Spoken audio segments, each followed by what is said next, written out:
There was unrestrained elation in Sydney last June as Australia secured a place at the FIFA World Cup for the third consecutive time. But the celebratory mood was possibly tempered 6 months later when the draw was made in Brazil.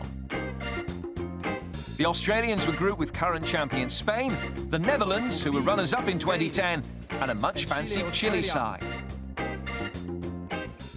Playing against the top nations in the world, I think they're all three of them in the top 15. You got number 1, number 9, and 15. It's incredible. For me as a footballer, it's a great challenge. It is what it is. You know, I've been part of a World Cup a few times, and I know magical things can happen at any time. And you know, we're looking for a few of their moments in this next World Cup in Brazil. Modern Australia was established with the arrival of British settlers in 1788. It is the world's 6th largest country by total area. 91% is covered by vegetation, much of which cannot be found anywhere else in the world. Just like many of Australia's native animals. And when British scientists first saw a platypus, they thought it was a hoax. The Dingo Fence is the longest fence in the world. It was built to keep wild dogs out of the southeast of the country. Australians from Queensland are known as banana benders. And Tasmanians breathe the world's cleanest air. In 1902, it became only the 2nd country to give women the right to vote. Australians preferred carrying a ball to kicking it until 1870. But today, it's thought that more of them participate in association football than Australian rules or either code of rugby. Notable clubs include Brisbane Roar, Melbourne Victory, Sydney FC and Newcastle Jets. The national team play in famous Aussie green and gold. And their nickname is the Socceroos. Australia's first steps on their qualifying path were uncertain.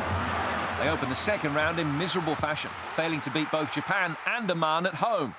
And in between those matches, they lost in Jordan. Those results meant that the return fixture against Japan took on added significance. Playing away to Japan knowing that they just needed to get any sort of result to finish top of the group, but for us, knowing that we needed to get a win or a draw to keep us in it. So, you know, we definitely didn't want to finish 3rd and go through another qualifying campaign. Although Australia led in the 90th minute, the 1-1 draw suited both teams. From that moment on, you thought to yourself, okay, we're in a good place here. Revenge in the home match with Jordan followed, leaving the Australians on the cusp of qualification when they played their final game of the campaign against Iraq. After an hour, the match was still scoreless. You know, the game was in the balance. Josh Kennedy came on and he was our last substitute, and he ended up scoring the winning goal in the last 5 minutes or so, and it was a great atmosphere. You know, we had done over. Having secured a place at the FIFA World Cup, the squad made an early visit to Brazil in September to play the hosts in a friendly. A 6-0 reverse was followed by a similar result in Paris and led to criticism of their German coach, Holger Osiak. Obviously, you know that you're playing Brazil and France in their own backyard. It's never going to be an easy game. I played both those games and I felt really disappointed when I came off. I just felt like I wasn't given the right tools to go out and do your thing. It's just unacceptable from an Australian point of view, and it didn't seem as though the players were playing for him in those 2 games. That seemed apparent, and there were some problems there in the team. So a change had to be made. After 3 years in charge, Osiak's services were dispensed with in January. I was quite sad because I felt that you know, he was a good man and obviously someone that fulfilled his objectives, and that was getting us to the biggest competition in the world. You never want anybody that's done that to not be able to go to the showpiece and go to the World Cup. However, circumstance had changed. You know, I think the powers that be made a decision then. By the time the team visited London for another friendly, the task of leading the Australian squad had been given to Ange Postecoglou, who had been successful in Australia's A-League. When you're a manager, whether it's club or international level, usually you're coming in because you know, something's not right more often than not, and there's always challenges involved in that. And even though we'd qualified, obviously our recent results weren't up to standard, and you know, a change was made. The new coach's arrival coincided with the departure of some of Australia's most notable senior players. Stalwarts such as Harry Cahill, Mark Schwarzer, and most notably Lucas Neal, who captained the side throughout qualification, will not travel with Postecoglou's party to Brazil. He's revolutionised the squad, the staff, and there's a new method of thinking that, you know, that basically we're going to go back to the old ways of, you know, being a team that's fit, you know, playing good football, and obviously hard to beat, but overall there's a feel of no fear in this camp. With this manager, you can feel it. You definitely know that he's got that aura of wanting to win, and also driving that into us. And you don't actually know where you are as a player, but you know if he gives you that jersey to play, that you need to produce. Ange is known for teams who want to try and play. He likes people to express themselves and be bold, and you know, do things in the right way. Be, you know, ultra aggressive when we don't have the ball, and you know, when we do have the ball, to try and play out and play through the lines. I've been in Australia my whole life. I've played my football here, and I've managed in Australia, so I've got a pretty good idea about, you know, Australian psychology in terms of how we want to play our football. And you know, whilst we're you know, in many respects the underdog in most games we play, we certainly want to be a team that begins to play some good football. There will be a more youthful feel to the squad in Brazil, with some players having only a few caps to their name.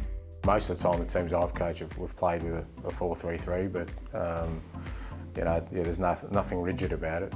It'll be 4-5-1, which is 4-3-3 as well, whatever way you look at it. It'll be a back four, 3 central midfielders, and then 2 wingers, either supporting the midfield or supporting the one man up top. He's always played that way with his teams in the A-League, and he'll do that with the Socceroos as well. Injury will prevent Rhys Williams and striker Robbie Cruz from making the trip. Both initially found favour with the new coach. We've already lost 2 really important players, Cruz and Williams, to the setup, and they were definitely 2 very influential players. The midfield will include the new captain Mile Jedinak in the holding role, and possibly Mark Milligan and Mark Bresciano. In attack, Postecoglou's main options are Tim Cahill and Josh Kennedy. The number 1 key player will be Mile Jedinak. He's had a wonderful campaign in the Premier League, so he goes into the World Cup with a lot of confidence.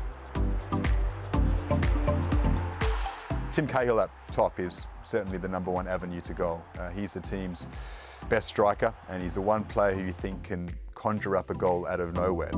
The goalkeeper, Matt Ryan, I think he's going to be an important player as well in a very tough group. He'll be called upon, you'd think, more often than not. Australia are the lowest ranked team in the tournament, and with the quality of their opposition, it could be trial by fire for the newly appointed coach and his transitional squad. It's hard to really know what to expect. People are excited by the change, but at the same time unsure of the heights they may be able to reach. So at the moment it's very much a group that's changing in its dynamics, and until that's settled, I don't think people really know what to make of the Socceroos team. Fans of the Socceroos will have to travel over 8,000 miles to make their conclusions. The first goal that they saw Australia score at the FIFA World Cup was in 1974 by Colin Curran into his own net. Both their high and low lights probably came in 2006. 3 goals in the last 6 minutes overturned a deficit against Japan to help the Australians qualify for the round of 16. Where they had their hopes dashed in the 5th minute of added time by Francesco Totti's penalty for Italy. And the Australian supporters' favourite chant is Aussie, Aussie, Aussie. Oi, oi, oi. Only fans of the hosts and the USA have bought more tickets for the FIFA World Cup than the Australians. Over 40,000 will travel, despite the difficulty of their team's group. Here's the task that lies ahead for Australia. Australia face the Netherlands and possibly Memphis on the 18th of June. Before that, they play Chile and Cuiabá on the 13th, and they round off the group stage against the defending champions on June the 23rd in Curitiba. They are rank outsiders to progress. I think it'd be one of the great achievements in Australian sport if they were able to get through the group stages. One of the great upsets that Australia's ever been able to achieve. I can't see it happening. One thing about Australians, you know, that particularly in sport, we kind of back ourselves against anyone. We believe that we can beat anyone in anything. Sometimes it happens, sometimes it doesn't, but if you fall short, you get back up and next time you try and get a little bit closer.